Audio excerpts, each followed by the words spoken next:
Kjo video tregon aeroportin Ben Gurion në Izrael në sulmin e raketave. Apo jo, le të shohim nëse mund verifikojmë vendodhjen e pamjeve. E para gjë që na bën dyshojmë është prania e një xhamie pranë aeroportit izraelit. Pamjet jashtme të aeroportit Ben Gurion dhe pamjet nga harta konfirmojnë se nuk ekziston ndonjë xhami pranë tij. Qartazi, kjo video nuk tregon aeroportin Ben Gurion në Izrael.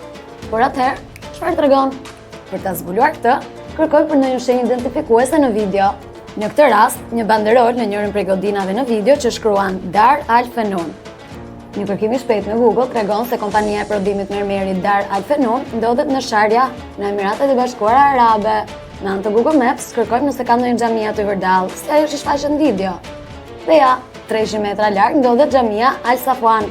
Kështu, video në fakt tregon një zonë industriale në Emiratet e Bashkuara. Po a kemi të bëjmë vërtet me sulm raketash? Një kërkim me fjalë kyçe zbulon se më 13 prill, mediat vendaze kanë raportuar për një zjarr në një magazin në Sharjah. Në video të tjera të zjarrit në Sharjah vërejnë po të njëjtat godina nga video që po analizojmë. Gjasat janë që raketat që duken në video janë shtuar në anë programeve kompjuterike duke modifikuar videon origjinale. Kështu që kujdes, qëndroni skeptik.